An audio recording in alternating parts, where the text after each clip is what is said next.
Hey guys, I want to welcome you to the weekly Wednesday for the Financial Freedom newsletter, where every week, every Wednesday, we delve into something inspirational, motivational, something excerpt taken from the Financial Freedom weekly newsletter. Wherever you are, if you're listening on Spotify, on iTunes, Google, be sure to click the like, subscribe, share, comment. And without ado, let's get into the show. Hey guys, welcome to this week's podcast episode. Today's conversation and topic is all about financial planning, finances, financial independence, ethical, responsible investing, as well as succession planning. I've got a fantastic guest with me today, Darryl Lyons. He's a CFP, and it's going to be a fantastic discussion. So Darryl, welcome. Thank you for having me. I appreciate it. Yeah, you're also a podcast host called Retire in Texas. I'm also in Texas too. But tell people your story and what you do and how you came to be about. Yeah. So to make a short story long, I really grew up without money, and we had struggled over the years. We ended up living in a little trailer on the side of the road in Castroville, Texas. And I just was always curious about money, probably about age 18. That curiosity never stopped. Went to undergraduate school, postgraduate work, and just studying money and being curious about it. I started Retire in Texas. By the way, I'm CEO and co-founder of a company called PAX Financial Group. And so I started Retire in Texas because I was having incredible conversations, kneecap to kneecap, people who had transitioned into retirement. And I was getting more qualitative information that I thought was pretty valuable, just stories about how people transition successfully, emotionally. But it was hard to articulate those conversations. So I decided to do a podcast where I interviewed all of them and had a great response. So I'm interviewing, I probably interviewed 50 or 60 of people that I knew that had transitioned from working to retirement.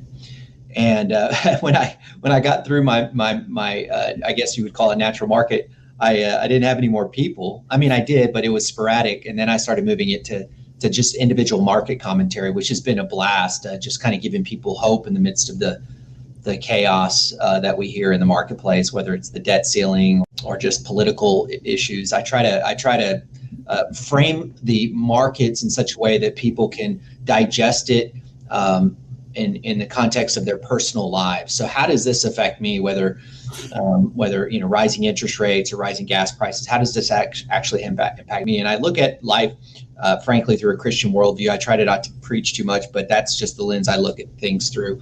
And so I express that in about a 15-minute conversation on Retire in Texas. Yeah, it's interesting because I have, this conversation. We're going to talk about government and how people distrust the government. And we'll talk about, new technologies, financial innovations, which a lot of bad actors have got into.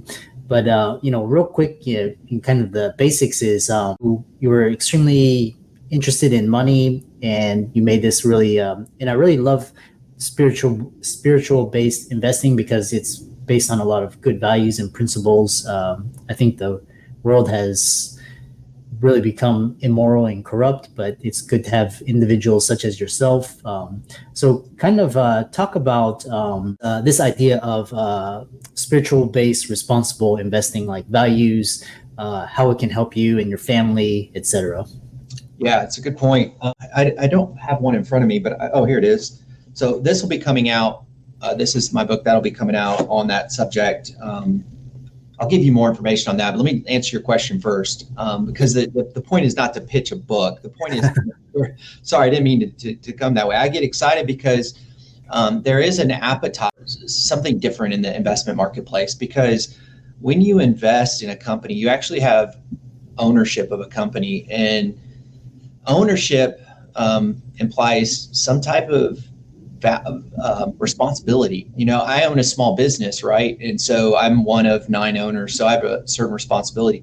But we tend to discount that responsibility when we own shares of a company through a mutual fund or an exchange traded fund. We can kind of discount and set aside that ownership.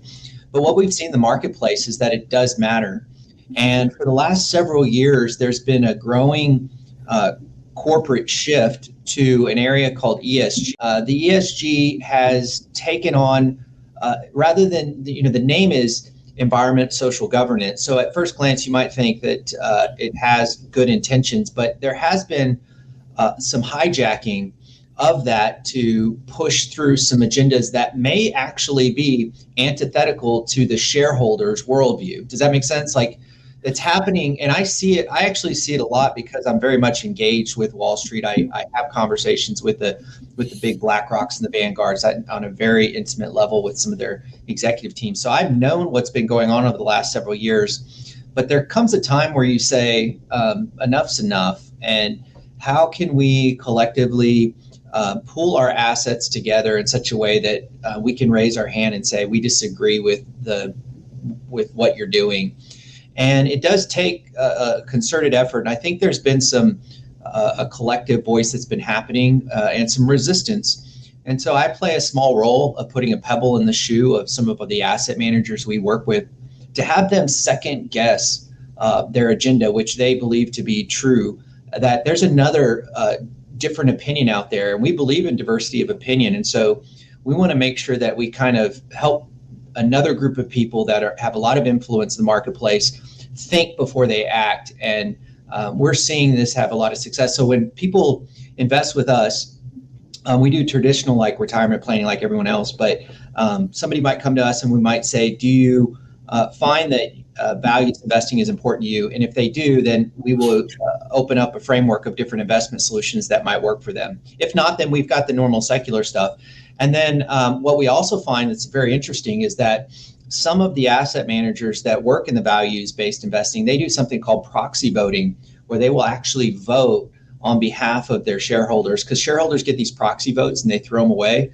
But we're actually trying to find asset managers that can vote on behalf of the values of our shareholders. And it's really hard to be completely aligned 100% with these asset managers. You may have, like, my worldview is a biblical worldview, and I use biblical responsible investors, and not all of their framework of screening is 100% aligned with mine. But I just, to what I look at is, are they mostly aligned, and they're voting, and they're actually making a difference. There's been actually, I can think of one case just recently where one of the managers that we use had Costco in their portfolio, and Costco started using their profits to promote some activism that was what we saw to be antithetical to this profile, to our investors' profile. So the CEO of this investment management firm called the CFO of Costco and said, hey, you're using your profits for something that you initially told us you didn't do.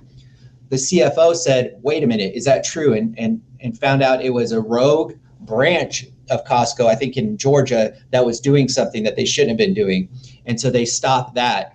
And so those are the little things that we can do in the marketplace to start to have the pendulum swing. And we're playing a role in that and finding it to be pretty valuable for our clients' lives. And at the same time, sorry to be long-winded, we want to make sure that we don't, as a result of using a framework to screen out companies, we want to make sure we don't lose portfolio returns. And the marketplace, this is why about 3 years ago, I just got into this space, because prior to 3 years ago, there was a drop off in portfolio returns, namely because of the cost of execution.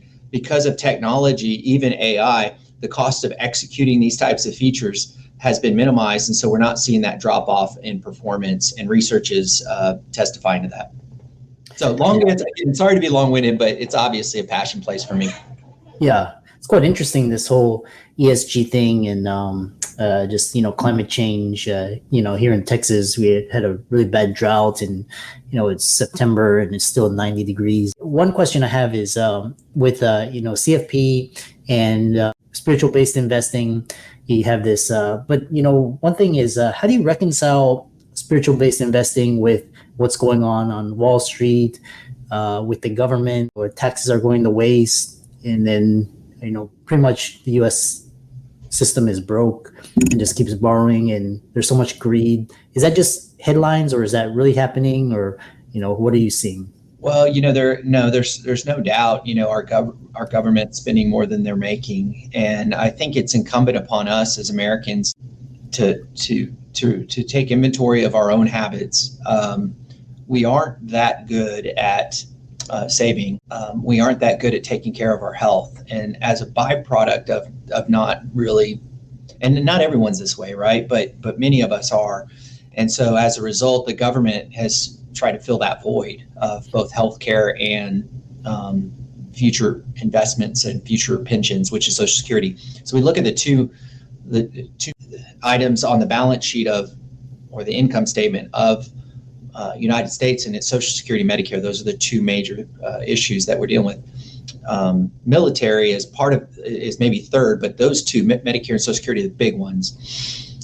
And 9 years Social Security is done, it's toast. And so unfortunately, we've got to just do a better job of saving, and Americans need to save 15% of our gross income. I mean, we just can't. We have to stop depending on the government for that. And I know that's not everyone's in a situation to do that. Look, I've been poor and I've been rich, and I know it's a challenge. Even frankly, both of those situations, probably more when it's poor and you don't have 15%. But we've got to start saving 15% of our gross income. And then secondly, in regards to our health care, we have to consider our health care and taking care of our future selves. And the traditional health insurance marketplace has options. And again, being in the kind of, what we consider ourselves as fiduciaries who honor Judeo-Christian values. And we do look at alternatives, traditional healthcare. For example, there's a couple different alternatives out there called MediShare and Samaritan Ministries that have been around for over 20 years that are, I think, very viable solutions for people to get some type of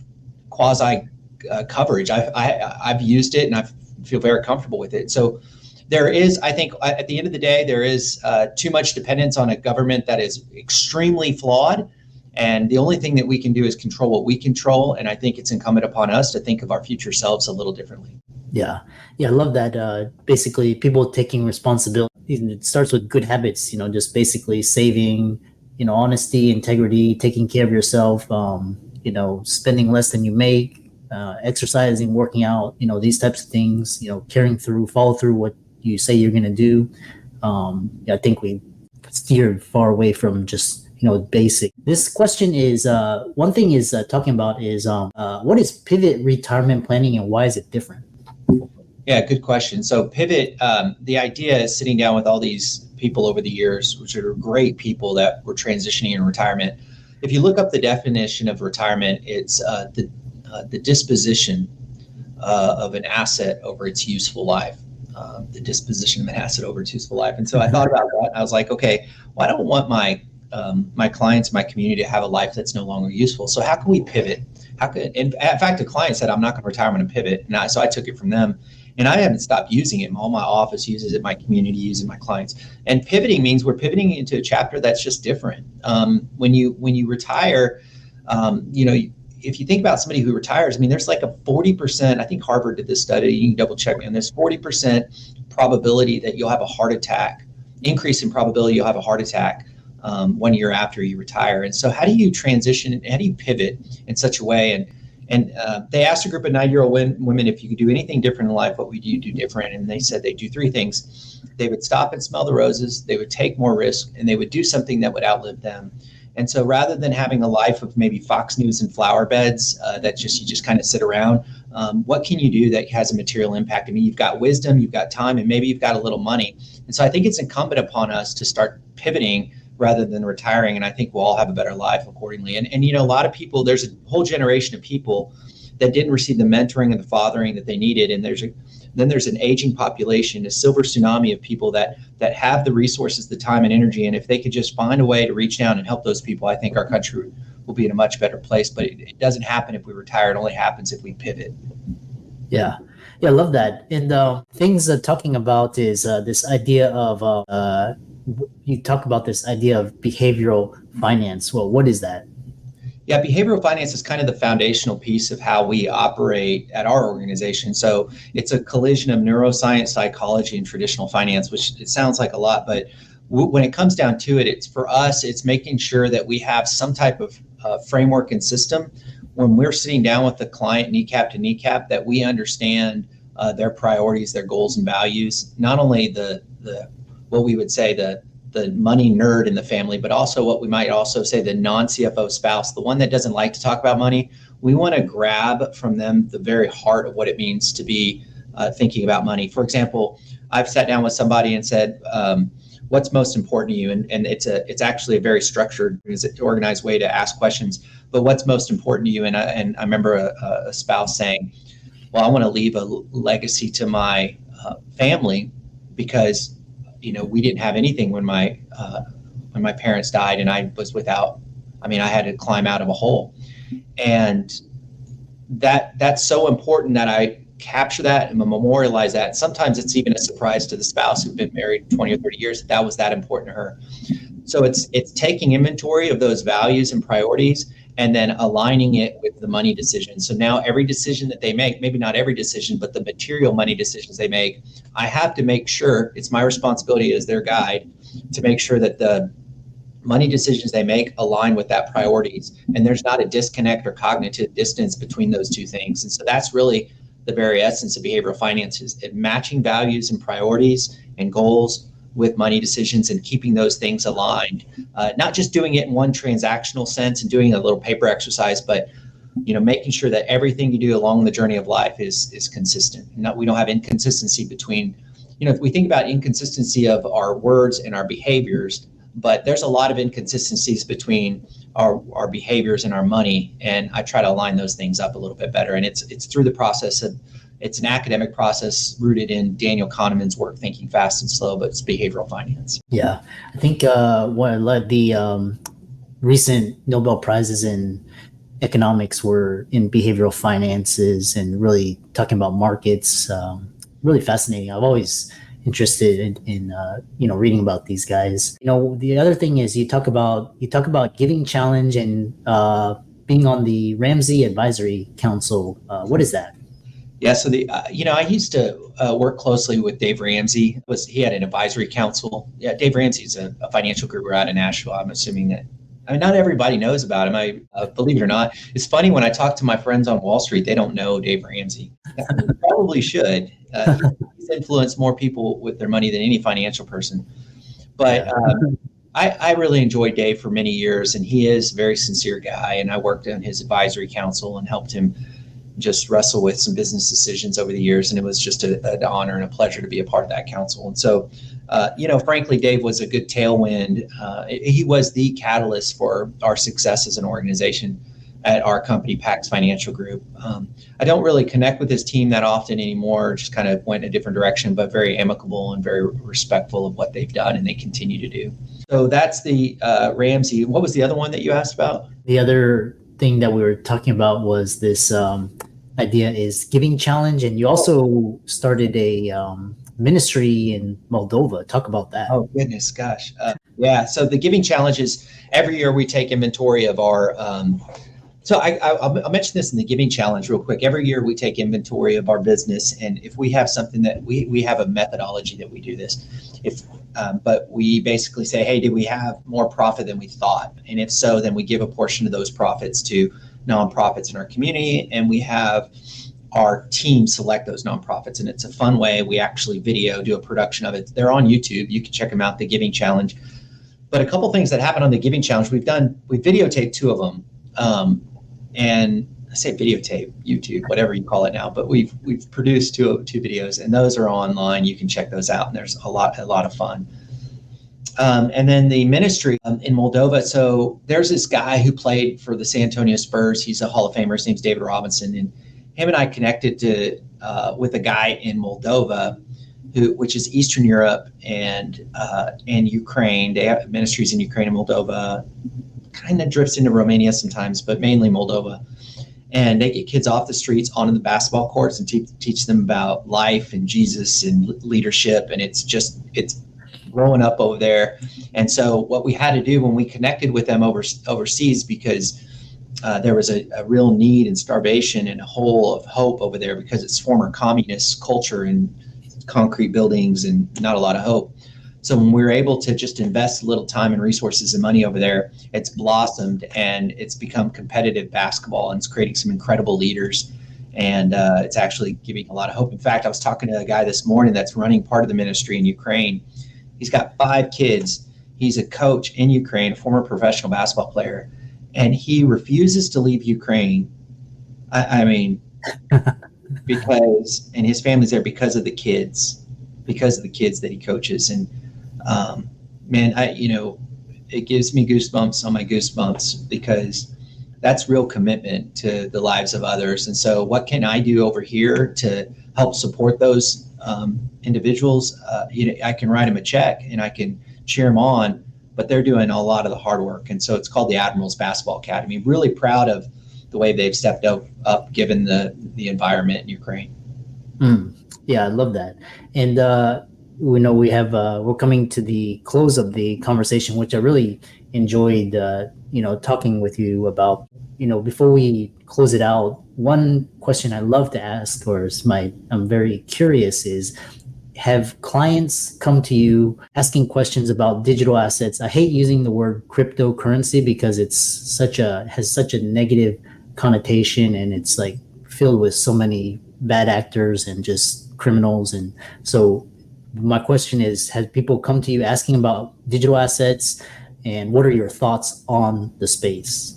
Yeah, and we're one of the few RIAs in the country that actually have a methodology to have our clients own digital assets. We're comfortable with it, namely Bitcoin and Ethereum. We can do some peripheral stuff. Gemini's the custodian there, for lack of a better word. And so we're comfortable with it. But, obviously the risk, the amount of exposure you have relative to your entire portfolio it's got to be less than 5% at this point. And we're still trying to figure out the behavior. I mean, in the investment world, we have what we call, correlation is an important terminology, is to understand the correlation between that as an asset class relative to other types of investments. And so, you can get exposure to the NASDAQ, which is a composite generally of technology companies, and you can see there's still a high correlation of these alternative assets and the NASDAQ. Now, sometimes those correlations break, but I still don't have a good risk profile of it to put a meaningful bet or investment. So, when you have less than 5%, it can behave however it wants, and it's not going to ruin your future. And so we're not terribly opposed to, a hard storage type of environment, those types of either Ethereum or Bitcoin, but we don't actually go out and promote it. It's mainly because a client says, I want it, and then we have a method to adopt it. Basically, what you're describing is basically a very nascent industry, hasn't quite matured yet. Still has to go through, regulatory approval, and it's just still early beginnings. Yeah, but it's good to have exposure, in case the price, suddenly spikes and you have exposure to that, or as long as, you're talking about affording the downside risk, 5% or less, that's not going to kill you if it goes to zero, which is interesting. But again, what's interesting is always, it's like technology was like the internet boom, just very early days, the gold rush, which is really interesting. Yeah, it's and I love this idea where you're talking about you still don't have a handle on it just because it's so early. How can people contact you, follow you, reach out to you, check out your work, etc.? Yeah, first of all these questions, every single one of them, I want to talk for like 30 minutes because it's so enjoyable, like even crypto, and it's such a fascinating topic. I mean, everything. You covered so much in a so short amount of time, and I do have a passion for what I do. And so people can connect with me so many different ways. I mean, LinkedIn's good because it's a good professional way to connect with me. And then, of course, PAX Financial Group, PAX Financial Group is a good way. I will have that book I mentioned. I'll have that available for pre-sale soon. And then there's some gifts that you get when you do the pre-sale, but it hasn't launched yet. So it'll officially launch probably January. My publisher, I think, has a January 30th launch date. I have several other books out there, but that's the one I've been out there promoting kind of. And by the way, all proceeds of that book, it's called Biblical Responsible Investing. All proceeds go to these 4 kids that live in my house. So just thank you for the promotional there. But PAX Financial Group and LinkedIn are the 2 best sites. Excellent. And for all the audience, let's thank Darryl for coming on. I really enjoyed this talk about just responsible investing and just talking about, different reconciling differences And all of Darryl's resources will be in the links and show notes. And when his book comes out, that'll be included as well. And with that, thanks so much for coming on to the podcast. Thanks for having me. This is fun. Appreciate it. Great questions.